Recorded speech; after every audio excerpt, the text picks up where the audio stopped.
Shalom Bapak Ibu yang terkasih dalam Tuhan Yesus Kristus. Dalam rangkaian Pekan Pentakosta Bapak Ibu, saat ini kita boleh hadir di sini. Kita akan memuji dan memuliakan nama Tuhan. Setiap orang membutuhkan seseorang untuk menemani Bapak Ibu. Ya, kita entah suami, anak, keluarga yang lain, tapi ada satu sosok lagi yang perlu untuk mendampingi kita, yaitu Roh Kudus. Biarlah saat ini kita meminta supaya Roh Kudus hadir untuk di tempat ini. Kita mau pujikan Roh Kudus hadir di sini.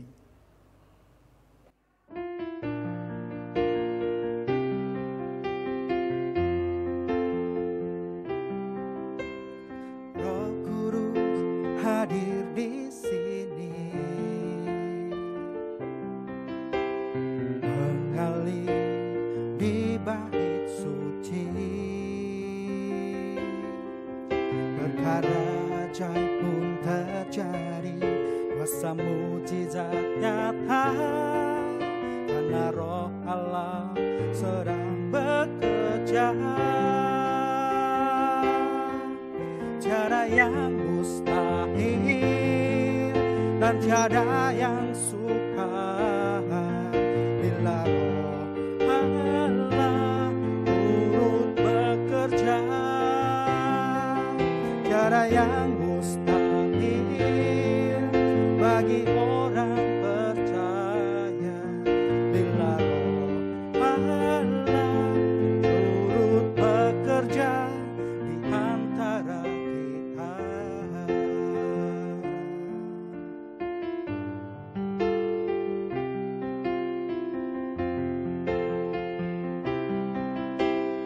Roh Kudus hadir di sini, mengalir di bait suci. Perkara ajaib pun terjadi, kuasa mujizat nyata, karena Roh Allah sedang bekerja. Tiada yang mustahil dan tiada yang sukar bila Roh Allah turut bekerja. Tiada yang mustahil bagi orang percaya bila Roh Allah turut bekerja di antara kita. Ya Bapak Ibu, karena Roh Kudus hadir di sini, kita membutuhkan Dia. Kita membutuhkan kehadirannya untuk kita bisa mendengarkan sabda Tuhan. Sebelumnya kita akan berdoa terlebih dahulu Bapak Ibu. Puji syukur Tuhan kami panjatkan kepadamu. Terima kasih Tuhan, dalam Pekan Pentakosta ini Tuhan, kami membutuhkan kehadiran Roh Kudus Tuhan dalam kehidupan kami, supaya kami boleh lebih mengenal Engkau dalam kehidupan kami. Kehadiran Roh Kudus membawa kami boleh semakin dekat pada Engkau. Terima kasih Tuhan, sebab kasih-Mu yang sungguh luar biasa dalam kehidupan kami. Sebab dalam satu nama, yaitu Tuhan kami Yesus Kristus, kami boleh berdoa dan mengucap syukur selalu. Amin. Bapak Ibu, Roh Kudus memiliki banyak peran Bapak Ibu dalam kehidupan kita. Dia mengasihi kita dengan lembut, dengan manis, karena Dia adalah penghibur kita. Dengan begitu kita boleh melewati hari-hari kita dengan sukacita, karena kasih Roh Kudus yang selalu hadir dalam hidup kita. Mari Bapak Ibu, sebelum kita mendengarkan sabda Tuhan, kita akan pujikan Roh Kudus, Kau hadir di sini supaya menuntun kita untuk mengerti dan mengenal sabda Tuhan. Roh Kudus, Kau hadir di sini.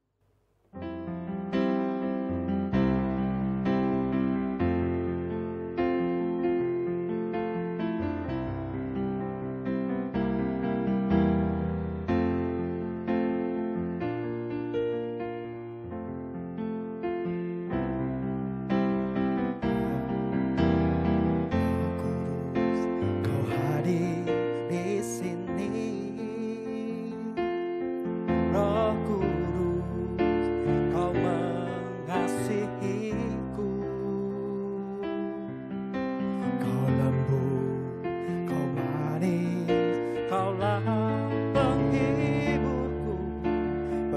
engkau diutus Bapakku. Ku buka hati untuk Roh-Mu Tuhan. Ku buka hati menyembah-Mu Yesus.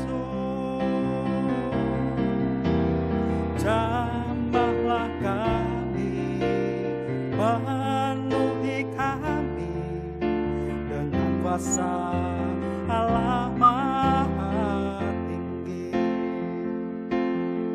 Ku buka hati untuk Roh-Mu Tuhan.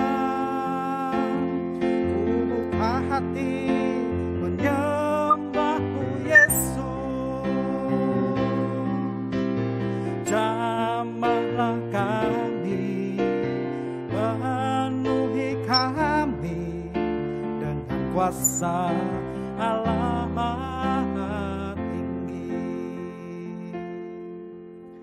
Jamahlah kami, penuhi kami dengan kuasa Allah Maha Tinggi.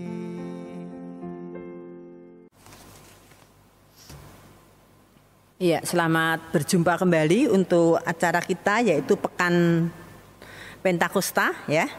Kita akan sedikit belajar dari firman Tuhan, sebelumnya kita akan berdoa. Mari kita bersama-sama berdoa.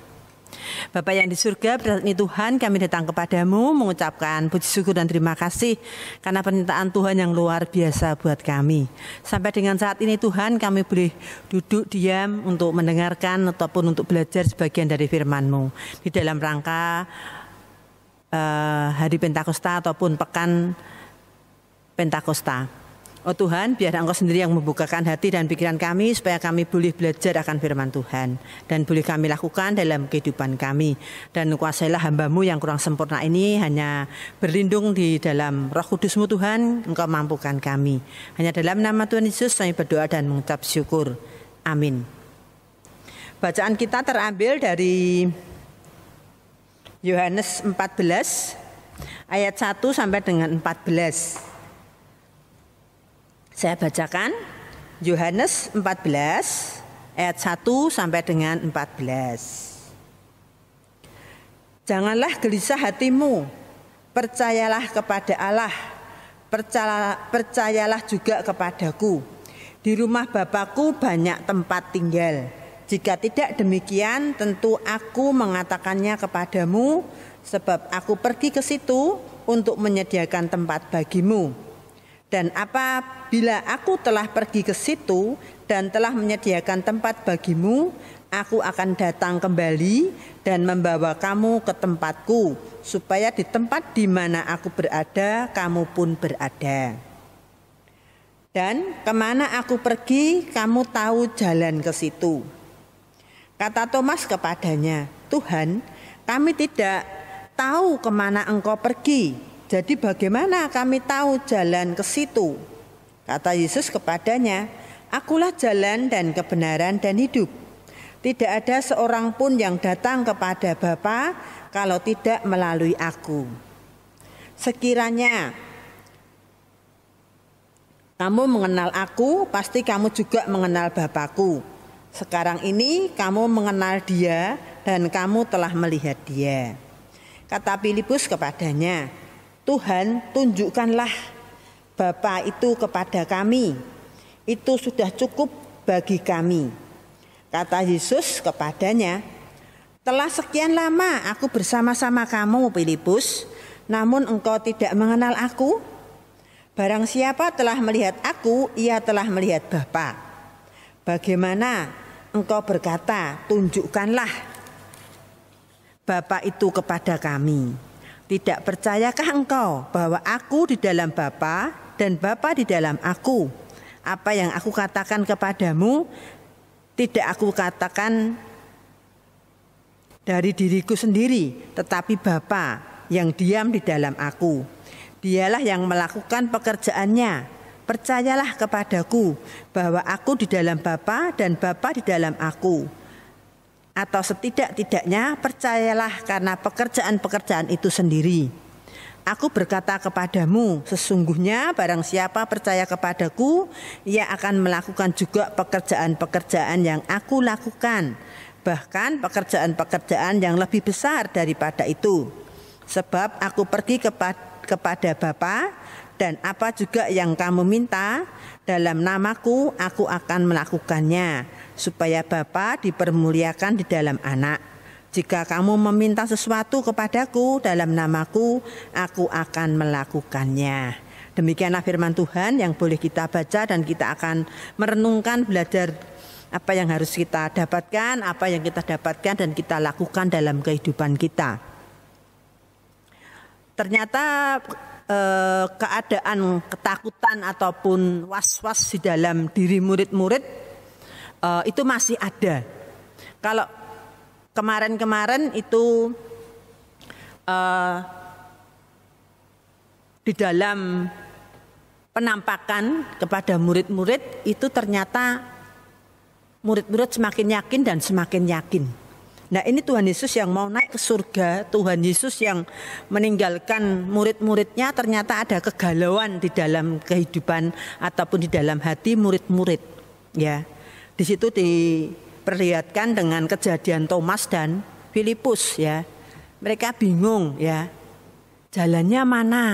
Bapa yang seperti apa? Padahal sudah melekat ataupun sudah diajarkan, sudah pernah didengar bahwa Roh Kudus, Yesus dan Bapa adalah satu.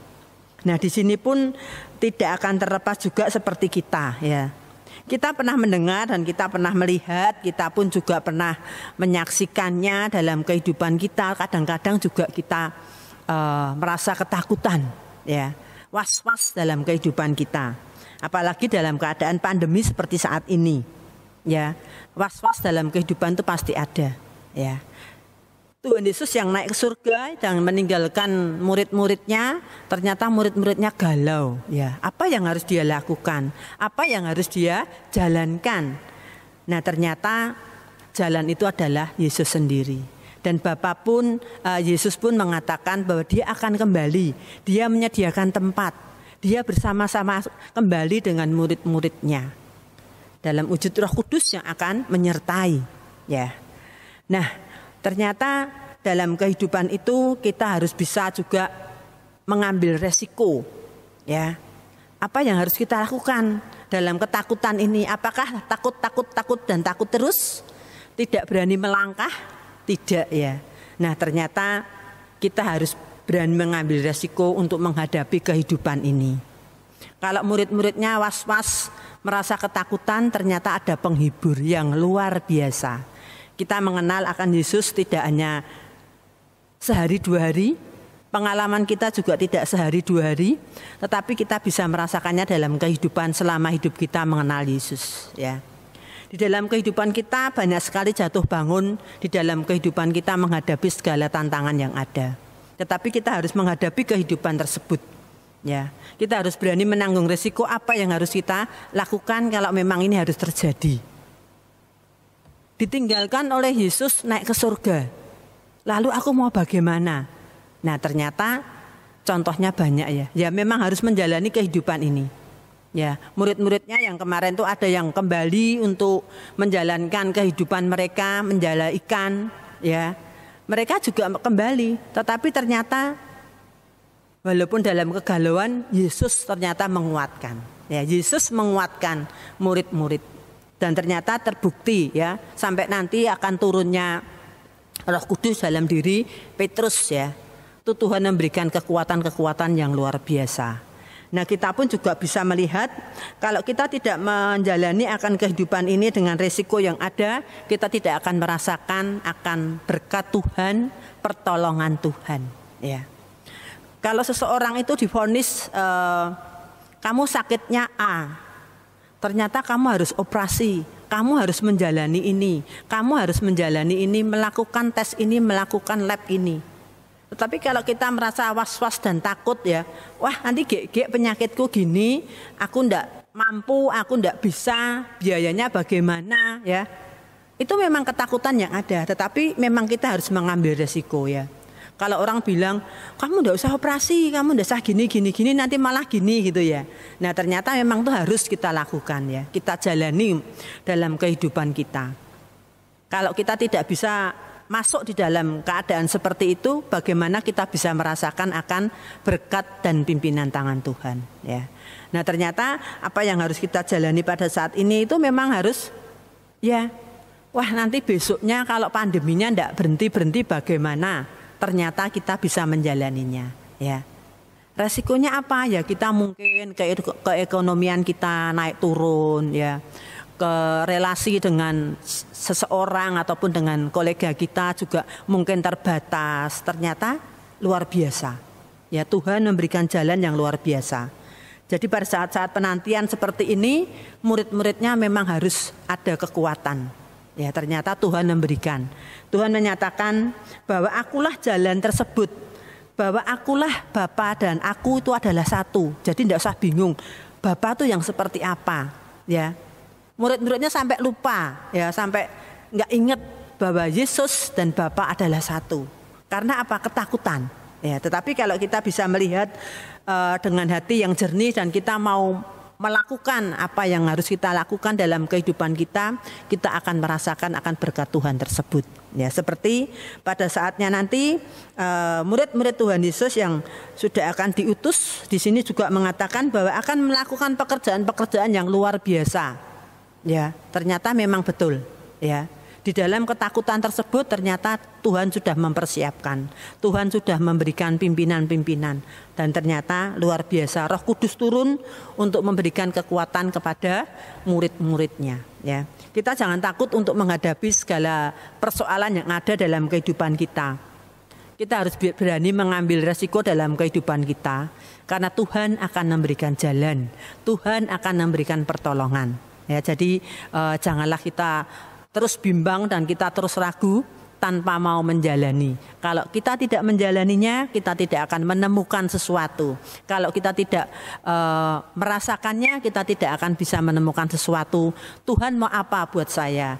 Tuhan akan memberikan apa buat kehidupan saya? Ya, jadi janganlah takut untuk menghadapi kehidupan ini di dalam mengambil resiko yang ada. Banyak yang negatif, banyak yang positif, kita hadapi bersama-sama karena Tuhan yang memberikan jalan, Tuhan yang memberikan pertolongan buat kehidupan kita. Kiranya Roh Kudus yang akan memampukan kita untuk menjalani kehidupan kita di dalam masa-masa penantian seperti ini. Dan kita akan memiliki kemenangan yang luar biasa dalam kehidupan kita untuk yang akan datang. Kiranya Tuhan memberkati akan kehidupan kita dan Tuhan akan selalu memberkati kehidupan kita. Amin. Ya, kita akan bersama-sama berdoa.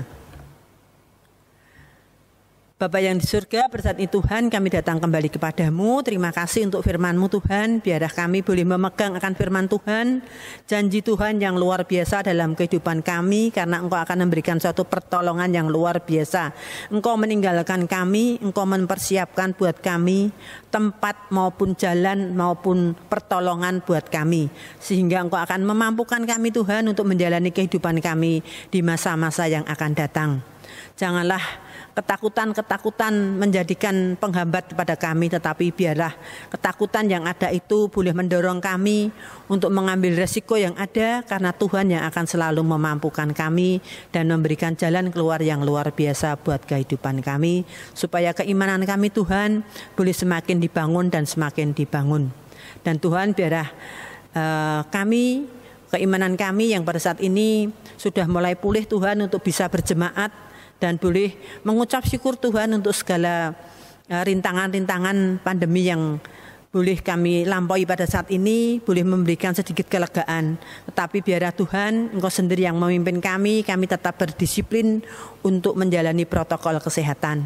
Dan kami boleh selalu mengucap syukur karena Tuhan yang akan selalu menolong kami. Dan Tuhan, kami juga menyerahkan khususnya jemaat-Mu di GKI Sorogenen ini, di masa-masa penantian ini, ataupun turunnya Roh Kudus Tuhan, kami boleh diperkuat, kami boleh belajar untuk sebagian dari firman-Mu Tuhan, untuk menguatkan kehidupan kami, untuk menapaki kehidupan kami, untuk mengambil resiko yang ada dalam kehidupan kami, baik yang menyenangkan apapun yang tidak menyenangkan, kami boleh mengambilnya dan kami mendapatkan hikmat yang luar biasa dari Tuhan. Ampunkan Tuhan berapa banyak dosa dan kekurangan kami di dalam kami bersekutu mendengarkan sebagian dari firman Tuhan dalam rangka Pekan Pentakosta. Hanya dalam nama Tuhan Yesus kami berdoa dan mengucap syukur. Kami naikkan doa kami. Amin.